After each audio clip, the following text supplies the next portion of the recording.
समंदर में गहरे उतरकर मोती तलाशने की कोशिश। आइए ज्ञान के समंदर में उतरकर मोती तलाशने की कोशिश करते हैं। स्वास्थ्य शिक्षा में आज चर्चा, कृत्रिम मिठास आर्टिफिशियल स्वीटनर्स के नुकसान की। अभिवादन स्वीकार कीजिए। 4 हृदय रोग और स्ट्रोक का खतरा। कुछ हालिया अध्ययनों ने कृत्रिम मिठास के दीर्घकालिक उपयोग को हृदय रोग, दिल के दौरे और स्ट्रोक के बढ़ते जोखिम से जोड़ा है।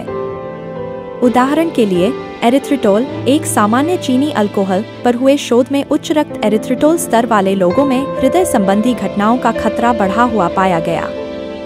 5 कैंसर के संबंध पर बहस। कृत्रिम मिठास और कैंसर के बीच संबंध पर दशकों से बहस चल रही है। कुछ शुरुआती पशु अध्ययनों ने सैकरीन, सैकरिन और एस्पार्टेम जैसे स्वीटन को कैंसर से जोड़ा था। विश्व स्वास्थ्य संगठन WHO की एक agency, international agency for research on cancer IARC, ने एस्पार्टेम को संभावित रूप से कैंसरकारी, पॉसिबली कार्सिनोजेनिक टू ह्यूमंस, वर्गीकृत किया है, जिसका अर्थ है कि इसके कैंसर पैदा करने की संभावना हो सकती है। हालांकि इसके लिए और अधिक शोध की आवश्यकता है। 6 पाचन संबंधी समस्याएं।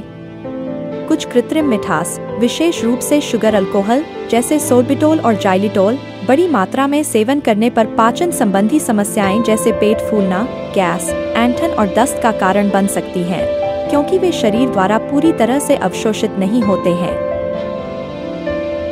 7 अन्य संभावित दुष्प्रभाव। सिरदर्द और माइग्रेन। कुछ व्यक्तियों ने कृत्रिम मिठास के सेवन के बाद सिरदर्द और माइग्रेन की शिकायत की है, विशेष रूप से एस्पार्टेम से। एलर्जी प्रतिक्रियाएं। हालांकि दुर्लभ, कुछ लोगों को कृत्रिम मिठास से एलर्जी प्रतिक्रियाएं हो सकती हैं। नींद में परेशानी। कुछ लोगों ने कृत्रिम मिठास के सेवन के बाद नींद नहीं आने की शिकायत भी की है। मीठा खाने की क्रेविंग बढ़ना। कुछ शोध बताते हैं कि आर्टिफिशियल स्वीटन के ज्यादा उपयोग से शरीर में ऐसे एंजाइम बनते हैं जो मीठा खाने की इच्छा को बढ़ाते हैं, जिससे बार बार मीठा खाने का मन करता है। निष्कर्ष। जबकि कृत्रिम मिठास रक्त शर्करा को तुरंत नहीं बढ़ाती और इसमें कैलोरी भी कम होती है, इसके दीर्घकालिक उपयोग के संभावित जोखिम चिंता का विषय है।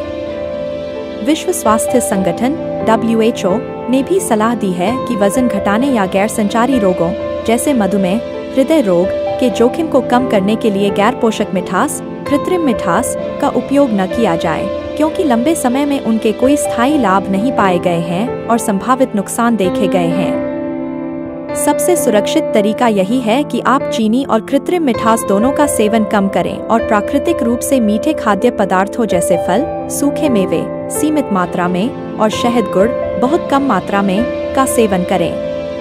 अपने शरीर के लिए सबसे अच्छा विकल्प चुनने के लिए हमेशा एक स्वास्थ्य पेशेवर या आहार विशेषज्ञ से सलाह लें।